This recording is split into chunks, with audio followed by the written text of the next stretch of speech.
A major injury development for the Washington Commanders on Thursday, and no, I'm not catastrophizing about it. Plus, our predictions as Washington travels to face the Detroit Lions in Week 2. All of that coming on this episode of the Locked On Commanders podcast. Your daily podcast on the Washington Commanders, part of the Locked On Podcast Network. Your team every day.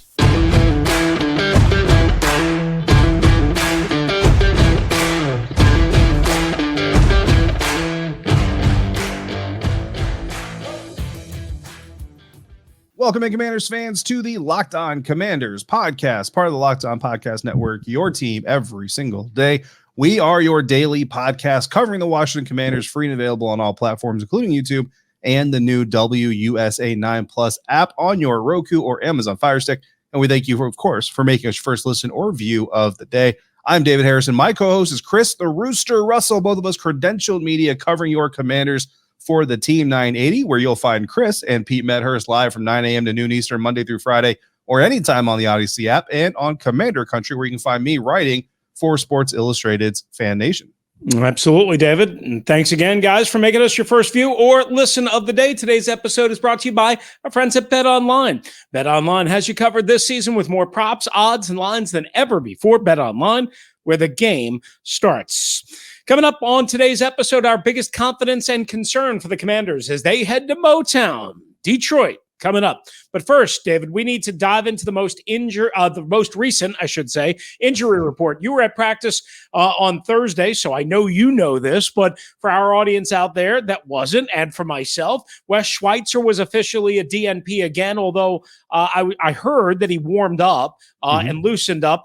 We'll get all that straight from you in a sec, but that again for a second straight day for the hamstring, so certainly a major concern there. Jonathan Allen and Cam Curl were limited, both for a second straight day. Cole Holcomb with a quad was added. He was limited. Trey Turner was limited as well, and Jamin Davis, who did not practice on Wednesday because of personal reasons, was back in full go along with Cole Turner on Thursday. Before we get to the Lions, a thought on Cole Holcomb, and what do you think this means for Wes Schweitzer and Trey Turner? Yeah, I mean, Cole Holcomb is the big one. You know, that's the one in the cold open. I said a big injury development. I mean, Wes Schweitzer is important too, but Cole Holcomb, listen, and I know we've got a little bit to talk about on this here later on in the show, but defense coordinator Jack Del Rio pulled no punches talking about Jamin Davis. And if you watch the game and if you go through, you know, we got guys out here like Rio that are really smart. Jamal is really smart, and there's more, but I'm not going to name them all. You know, there's fans that just they know the game more than kind of your average fan, and even your average fan can tell Jamin Davis did not have a good season opening contest against the Jacksonville Jaguars. And while, you know, we didn't necessarily come out here and completely hammer the guy, it's week one, you got plenty of time, you want to go through some things. Jack Del Rio, you know, he kind of let loose. He just kind of said, look, James got to play better. And he looked better in training camp. Jack said that. We've said that. I will attest to that here and now that he did. He looked better in training camp in the preseason. I kind of look forward to what he was going to do week one. And then you see the Jacksonville Jaguars essentially kind of picking on him from time to time. And I think the Detroit Lions are going to key in on that. So if Cole Holcomb is not on the field, I mean, this is what you're getting from Jamin when team captain Cole Holcomb is on the field.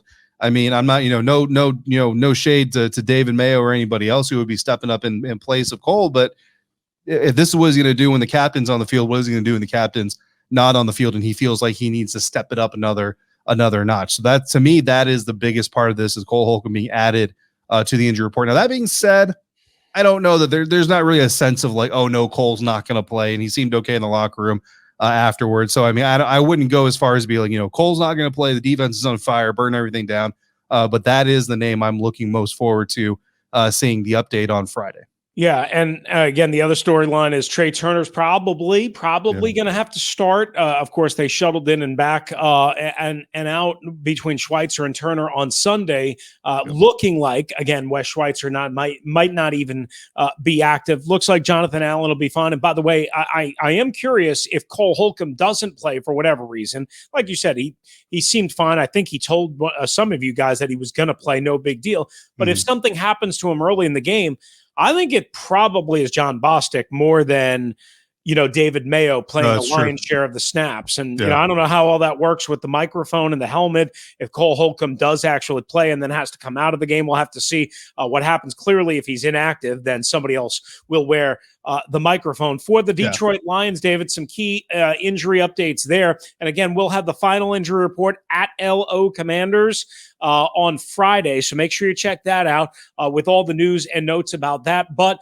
starting running back, Deandre Swift, who was awesome did not practice again, along with starting center Frank Ragnow, who's really good. Guard Jonah Jackson, all not practicing for Detroit. Starting corner, Amani-Ra, if I said his name right. Amani or Warrior. There you go. Safety, Ifeatu Melifanu. There you go. And offensive tackle Taylor Decker, along with defensive lineman Michael Brockers, were all limited. Clearly, the big news on that is for a second straight day, Deandre Swift did not practice. Now, he indicated that he was going to be fine.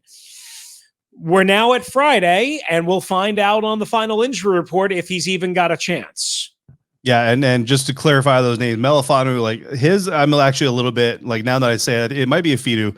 It's Ifeatu Melifanu, but yeah, Amani Warrior, just again, two guys that I was really enamored with when they came out of college. That's the only reason Warrior is a guy that I really wanted to see playing for a team that I covered. But look, DeAndre Swift is the big, so Amani is huge because, you look at him and Jeffrey Okudah, very physical, long, defensive backs going up against this Commanders, wide receiver group. And the question that I have kind of going into this game is how are they going to do against a more physical unit? Football is physical just in its nature, but this secondary from what we saw against Philadelphia is more physical than even your average physical secondary. You have that question, how the receiver is going to do getting off that press, especially Jahan Dotson is a smaller guy. The question coming out of the NFL draft was how would he do against press? Well, I'll tell you right now, the Jacksonville Jaguars really didn't test that. I feel like the Detroit Lions are going to want to test that. But if a Warrior is not on the field, that's going to limit how much they can really press. Granted, he's not really a nickel guy anyway for when Jahan lines up inside, but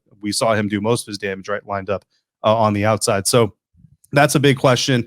DeAndre Swift, though, has to be the biggest part of this whole equation because if DeAndre Swift isn't on the field, that Detroit Lions offense takes a massive step back. And no offense to Amon-Ra St. Brown or their tight end whose name I'm blanking on right now, but TJ Hawkinson. There you go. Very talented group on their own. I know everybody's like, yeah, no offense, but you can't remember his name. Got it. Very talented group, right? But DeAndre Swift really makes this thing go, as you saw against Philadelphia. So without him, if he can't go, which Matt Derry of Locked On Lions tells us that there's not a big concern, but I don't know, man. Your running back doesn't practice 2 days in a row for a coach like this one. Like this isn't a soft coach. This isn't you have a boo-boo, sit down. Like to me, in order for you to not practice with this coach, you got to actually be banged up. So for 2 days in a row for DeAndre Swift to not be out there, to me, that's got to be a little bit concerning. One cool little nugget. I don't remember one mention of DeAndre Swift in Hard Knocks. There was one where Deuce Staley said you could be the best back in this league, if you do this or this or this, and that was pretty much it. Like after that, it was like all Rodrigo. I don't remember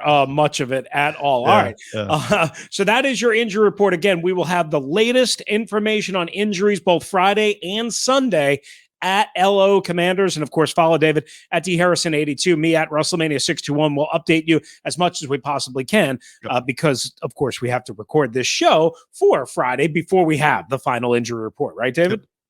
Absolutely. What's coming up here, Chris and I are going to tell you who wins this weekend's contest. Is it going to be Detroit going 1-1, or is it going to be Washington going 2-0? One of those two outcomes is going to happen.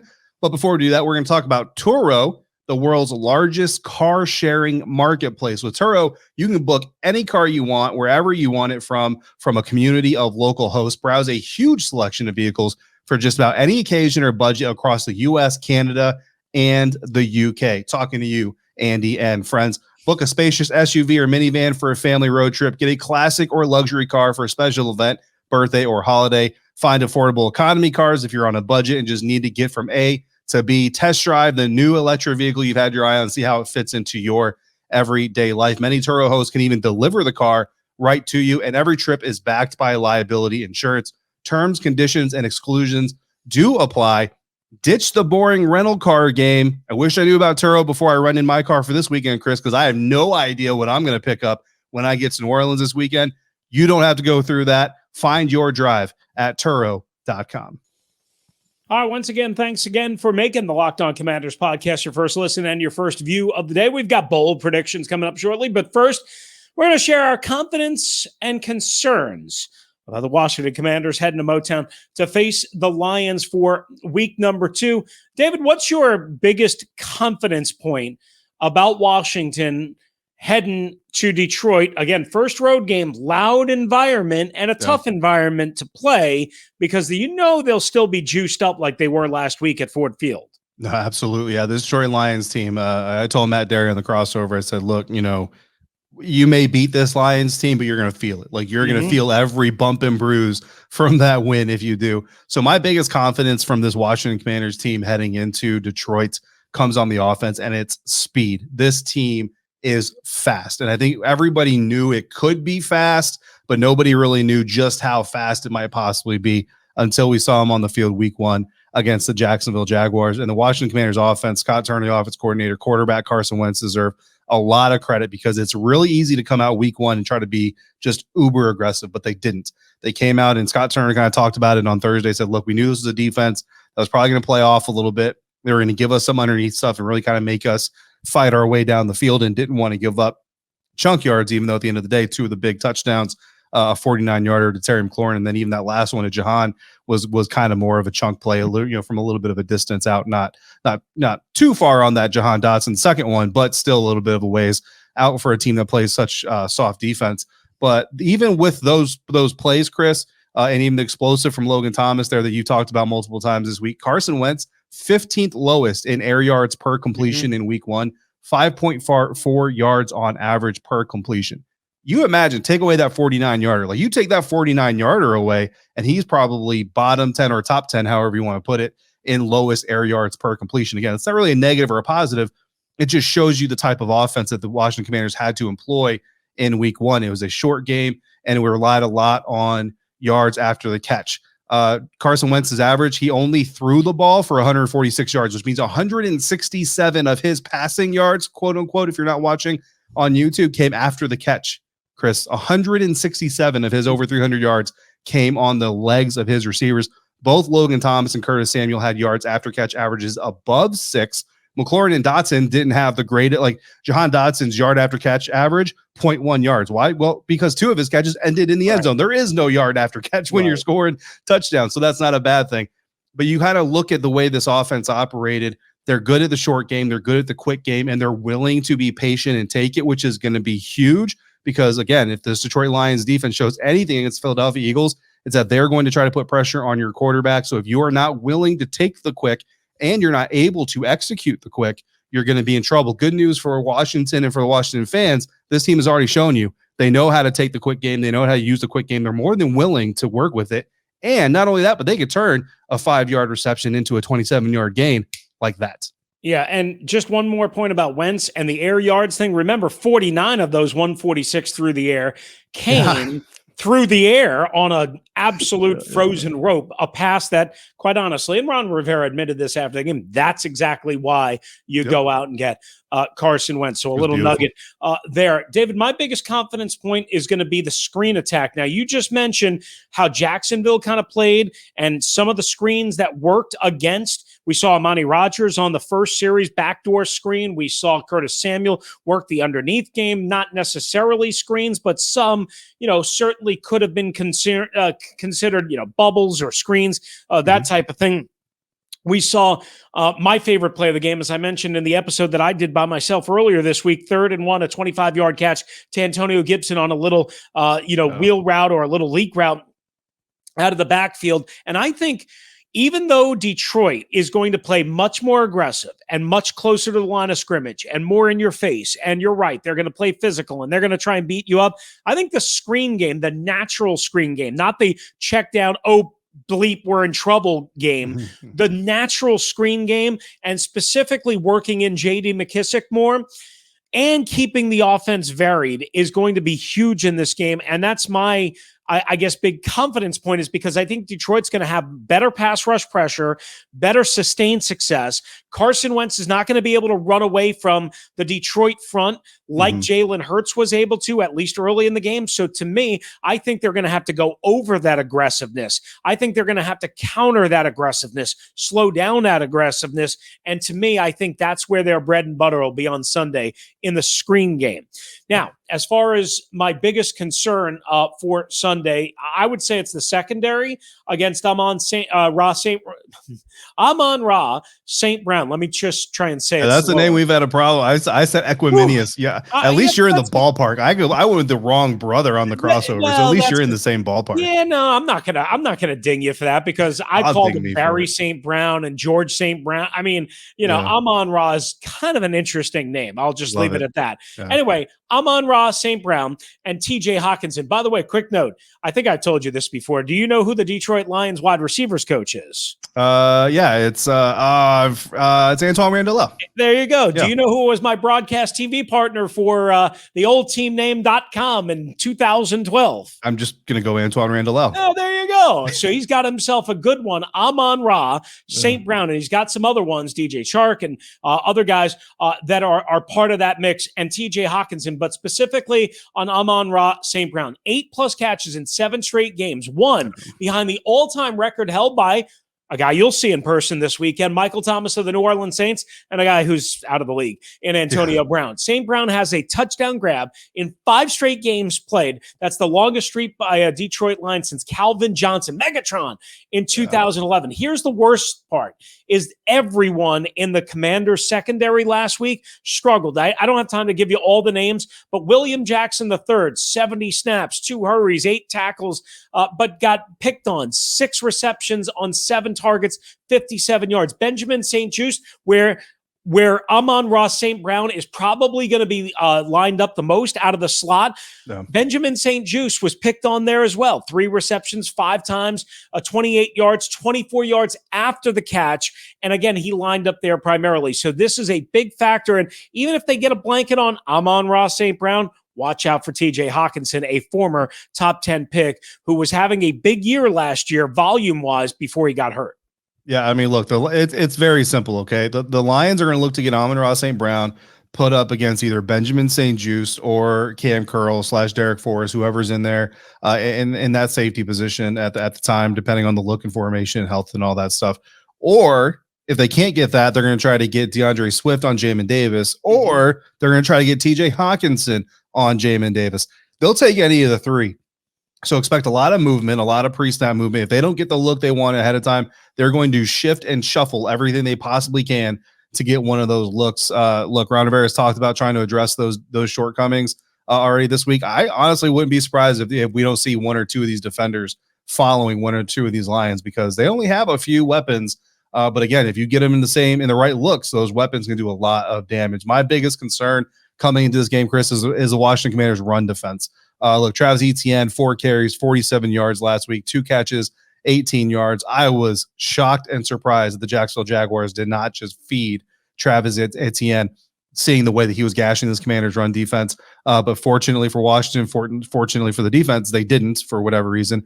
But Deandre Swift, we already know, is the guy on that team. If he's healthy, if he's playing, expect a very, very heavy dose of Deandre Swift. In fact, they may honestly just be resting him because they know just how much they're going to use him on Sunday. I asked Jack Del Rio in a press conference on Thursday about Deandre Swift. He told me, quote, as talented a player is in the league at that position, I think he's a very, very good runner, excellent contact balance, good speed, understands how to set up blocks. He can make people miss. He can run away from people. I have a lot of respect for him, end quote. And that's the exact right thing you want to hear from your defensive coordinator. No bulletin board material, but look, he can do all those things, and he can make guys miss on his own. So not only can he set up his blocks, not only can he withstand shoestring tackles or dive tackle attempts, but he's a guy that can make people miss on his own. This team, more than any other time, I think, in the early part of this year, they've got to be very, very disciplined in their tackling and their run fits and their discipline, or else they're going to get gashed by Deandre Swift. Again, if he even plays, given the status of the injury report. Yeah,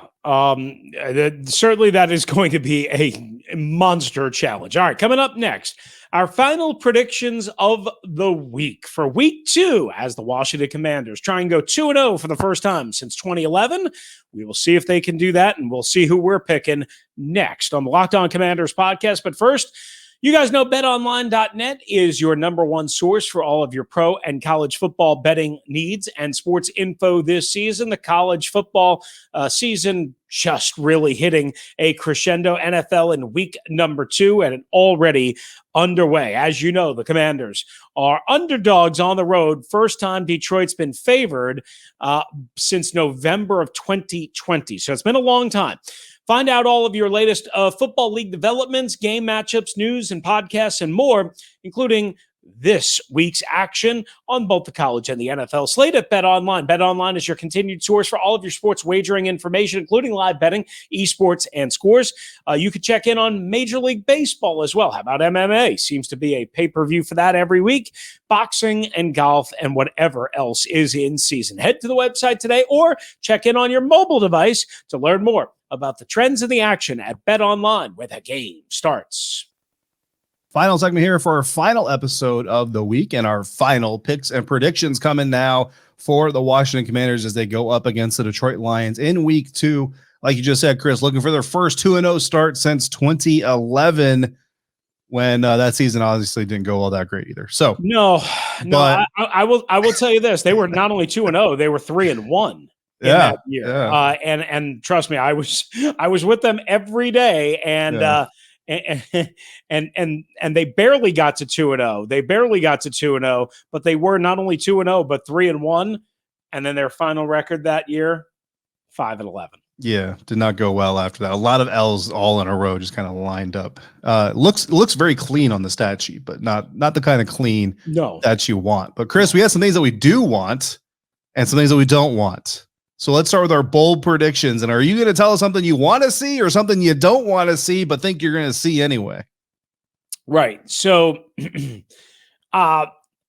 this might give away my pick, but I'm just going to be honest and tell you how I feel. It's the only way I know how to do it, David. Sometimes it's not going to be what you all want to hear or see or think about. I think the offensive line is going to struggle in this game. I think Aiden Hutchinson is, of course, the number 2 overall pick, is going to be fast as lightning off that left edge. Sometimes he's going to go right around Cosme or try and go right around Cosme, who gave up the sack to Trayvon Walker and got obliterated off that first step. Aiden Hutchinson has first step twitch explosion again like that. Sometimes Aiden is going to line up a little bit more in the C gap and attack the right guard, who, again, might be the injured Wes Schweitzer or might be, the still somewhat injured Trey Turner. I think that's going to be a problem. Maybe they get a little bit of a break with Brockers being banged up. I don't know. But Detroit likes to blitz. They like to be aggressive. They want to get after it. They know that they don't have to have as much contain against Carson Wentz as they did against Jalen Hurts, where they really struggled in that area, especially early on. And I think that backed them off a little bit. I think they get a little bit more of a stationary quarterback and they sack Carson Wentz and the offensive line. I'm going to go 4 times on Sunday. Yeah, certainly something to watch. And look, I mean, Aiden Hutchinson, this is a guy that, I talked to some people and they're like, man, he had a really rough debut. And I talked to some people and they're like, he had a really good debut. And I think really it's a lot of expectation management, right? I think you saw a lot of the potential that's in Aiden Hutchinson and not a whole lot of the production. I know PFF gave him an overall grade of 56.3, which is not very good. Pass rush grade of 45.3, which is definitely not good. 27 in tackling, that's terrible. I don't think I'm as down on Aiden Hutchinson's first performance as PFF is. So yeah, it's kind of a mixed bag, but this is going to be another opportunity for him to try to make some noise for his hometown. I guess we'll call him Detroit Lions, right? Being a Michigan guy. So hopefully Chris's bold prediction is wrong. Hopefully my bold prediction is correct, because Chris, I got Antonio Gibson scoring twice. Not only is he scoring twice, but he's scoring in different ways. One through the air, one on the ground. AG 24 getting in the end zone 2 times.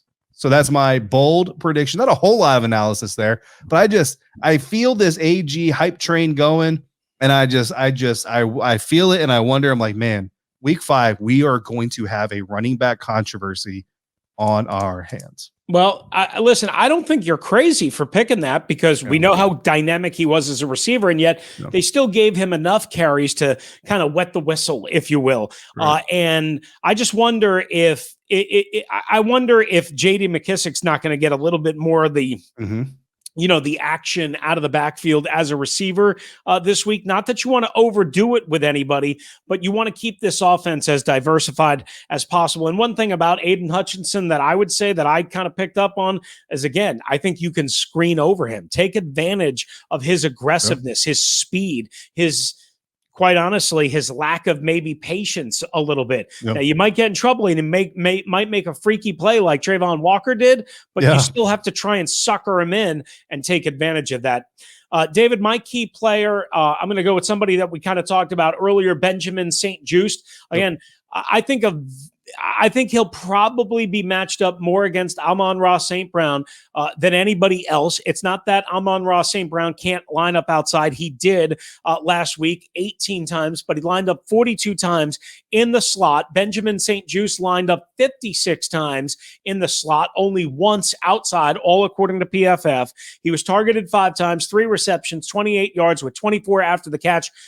Again, not a terrible day. He did have that big pressure on Trevor Lawrence off the blitz off the left side to force an intentional grounding. But again, I think Benjamin St-Juste at maybe 6'2", and yes, he's athletic, against a quicker, twitchier guy like Amon-Ra St. Brown might have some trouble in this particular game. Yeah, I like that pick, and I think he's going to be very important. And I'll tell you what, I can envision a scenario where Benjamin St-Juste lines up against St. Brown, but actually blitzes as they try to bring a safety down into that spot and pick off Jared Goff, who throws it where, that's what quarterbacks taught, throw it where the blitz is coming from. They like to play a very compact style. They like to play from the inside out. And what that does, it opens up the opportunity for a DB to cut that lane potentially. So if they get Benjamin St-Juste in Goff's face and he decides to throw it over Benjamin St-Juste, not looking, maybe you get a slashing Bobby McCain or Cam Curl down there for an easy interception. I don't know. That's something that I could see happening, something that I kind of envisioned while I was watching the Lions game over after the broadcast was done. My key player is going to be Daron Payne. Fedarian Mathis is injured. Jonathan Allen is banged up. Again, fully expect him to play. Trust me, he's wanting to do more on the practice field than they're letting him do right now, which I think is smart. But I feel like Jonathan Allen, not a problem. He's going to play. But I still think Daron Payne has got to step up in this game. This has got to be one of those games where 94 really makes his presence felt, not just from a stopping Deandre Swift avenue, but also Jamal Williams. Look, he did a good amount of damage on his own, but also getting that up the middle pressure on a guy like Jared Goff. Jared Goff will put the ball at risk if he is pressured. Daron Payne can be that guy. And then moving to our score predictions, Chris, the Washington Commanders, underdogs in this game. The Detroit Lions favored for the first time in 25 years. Again, I asked Jack Del Rio about that fact, and he said that he doesn't pay attention to betting lines. He doesn't pay attention to those things, but he understands why they're a story. From the crossover Thursday yesterday, I predicted the Commanders to win 27-24. Matt Derry, the Locked On Lions podcast, however, predicted the Lions to win. Chris, you're the rubber pick, as they were to say, I guess, a baseball term. You're the odds breaker. Are we going Lions or are we going Commanders here? Well, David, I mean, I very much want to see a 2-0 start to the season. That's good for business. Absolutely. That's good for business. That's good for the fan base. That's good for everybody, right? Yeah. However, ultimately, I think they fall just a hair short. I hate to ruin the party. I'd love to see them 2-0. I'd love to see them win, but ultimately, I think Detroit makes one less small mistake than the Commanders. Yeah. I think they got away with 4 or 5 mistakes that you're not going to be able to get away with against really good teams on week in, week out basis. Not to say that Detroit's a really good team. They're not, but they're capable, I think, of maybe taking a little bit more advantage of those. And part of that reason is Jared Goff. Part of that reason is some of the players that we've highlighted in DeAndre Swift and TJ Hawkinson and Amon-Ra St. Brown and Jeffrey Okudah and Aiden Hutchinson and so on and so forth. So to me, I think they take just a slight bit advantage and win 30-27. I think it'll be a close game. I think Detroit ultimately covers and wins by 3. Well, look, Commanders fans shouldn't be coming in here for sugarcoating. They should be coming here for the honest truth. And Chris knows you all want to hear him pick the Commanders to win, but he's not going to do it just because that's what you want. He's gonna give you the truth. Also, I hope I'm wrong. I hope I'm wrong. Right, absolutely, yeah. That's the thing to say, right? Look, for the record, I picked the New Orleans Saints to beat the Tampa Bay Buccaneers. I keep telling all my Bucs listeners and viewers, look, guys, I'd be more than happy to be wrong. It's how I feel in the moment. Here's the thing, though. I will not be in Detroit. You will not be in Detroit. However, you will be observing the game as it is happening live for Locked On Commanders, for everything else that you're doing, of course. I, however, will be in New Orleans this weekend. I kind of mentioned it earlier. I will be covering the Buccaneers and Saints game, which is happening at the exact same time as this Commanders game. So no, I will not be tweeting about it live. So make sure you're following Chris. Make sure you're following LO Commanders to get the live tweets and all that information. And then, of course, Chris, you'll be doing an episode post-game to make sure everybody's fulfilled and up to date. I will be flying back to Virginia on Monday, and then we will get back together for our Tuesday episode. I will have watched the game by then, and most likely, depending on flight times and everything, I will sit in on Ron Rivera's post-game or Monday press conference when he gets back to the facility. So that is kind of the plan. Listen, I can't wear burgundy, Chris, in a Washington Commanders press box, but guess where I can wear burgundy? In a New Orleans Saints press box. So I don't know how, but I'm going to figure it out. I think I have a burgundy polo shirt somewhere. So that's what I will do. And camaraderie with our listeners, guys, I will wear something burgundy in the New Orleans Superdome press box. That is my sign of camaraderie with all of you guys, hoping that Chris Russell is wrong. I just hope that the podcast gods cooperate with me on Sunday. How about that? There you go. And that I make it to Monday, which is my birthday. And I'm really old. I'm not going to tell you how old I am, but it might be the age that matches Trey Lance's team with the San Francisco. Okay. Ain't nothing wrong with that. That's not old. That's pretty old. That's not old. 1 foot in the coffin. Oh, no. Hopefully this team doesn't kill me yet. That's what I'll say. All right, that's a little tease for next week. See, we keep things, if nothing but interesting. Thanks again, Locked On Commanders listeners, and for I'm going to screw this up, for watching and listening. You know the whole deal, and for making us your first listen and view of the day. Now make your second listen and view the Peacock and Williamson NFL show. Brian Peacock and former NFL scout Matt Williamson giving you the NFL expert analysis in less than 30 minutes. It's free and available wherever you get your podcasts. Again, we'll be back after week 2 in Motown. Will the Commanders go 2-0? Those answers coming. If you want to hop in, 301-615-3577 or lockedonwashingtoncommanders@gmail.com. For David Harrison covering the Commanders, PressHigh.com's Fan Nation and Commander Country. David, have a good trip. Tell Tommy I said hi. I'm Chris Russell, one half of the Russell and Medhurst, and have a hurricane for my birthday because I need one more than you know. If you're out and about, please be safe, be kind to one another, and thank you for joining us right here on the Locked On Commanders podcast.